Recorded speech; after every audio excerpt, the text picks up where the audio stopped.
Bonjour et bienvenue dans ce nouvel épisode des Coups de pouce web de Laurence. Mon nom est Laurence Galambert et je suis là pour vous aider à donner de la voix à votre activité, notamment sur le web.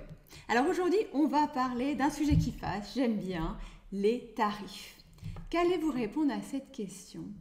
Acceptez-vous de négocier vos tarifs? C'est parti!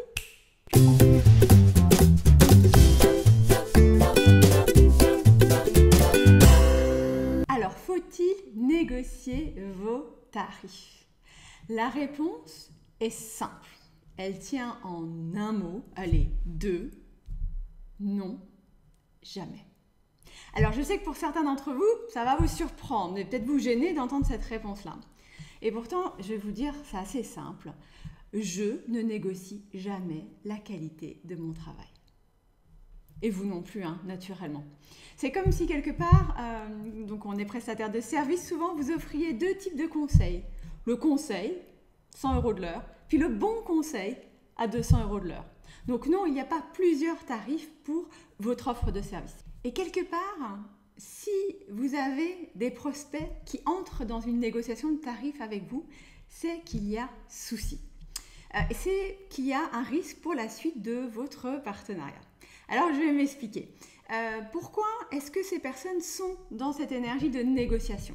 Eh bien, parce qu'ils n'ont, a priori, pas compris, pas saisi la valeur de ce que vous avez à leur offrir. Et là, eh bien, vous avez une certaine responsabilité là-dedans.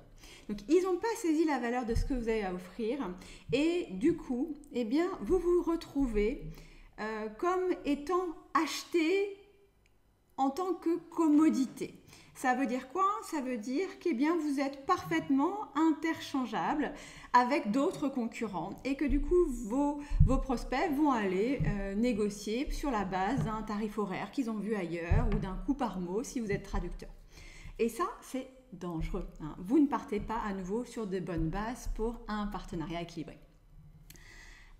Et puis, il y a un autre souci avec le client qui négocie, puis surtout, à la limite, qui négocie, c'est une chose, mais que ce soit vous qui acceptiez la négociation, là, c'est là où vous avez un rôle à jouer.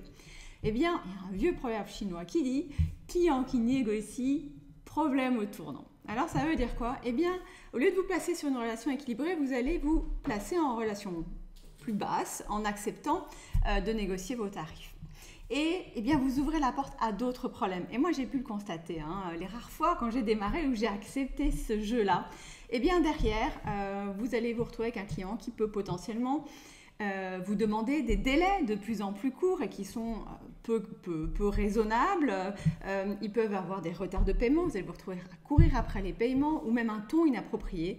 Bref, vous n'êtes pas sur un rapport équilibré. Pourquoi? Parce qu'à nouveau, ils ont acheté une commodité. Ils ne sont pas dans un partenariat avec quelqu'un qui a une offre de valeur à proposer. Donc, votre rôle est de placer les limites dès le début de la relation.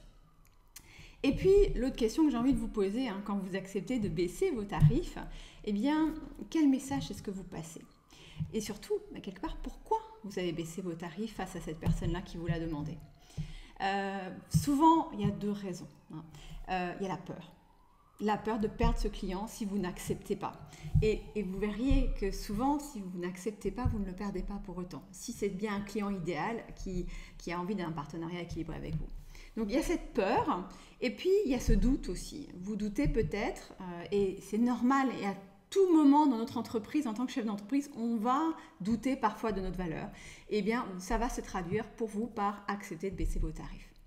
Donc, je vous pose cette question. Si vous êtes dans une énergie de doute ou de peur, à votre avis, quel message vous passez à l'univers et surtout à votre client qui est en face de vous? Alors, voici pourquoi je ne vous recommande pas de négocier vos tarifs à la baisse. Bien entendu, vous pouvez décider de vous-même, de votre propre initiative, de parfois proposer des promotions sur lesquelles vous allez pouvoir communiquer. Ça, c'est autre chose. Ça vient de vous. C'est un choix délibéré, mais à nouveau, ne le faites pas trop souvent pour ne pas dévaloriser votre offre de service.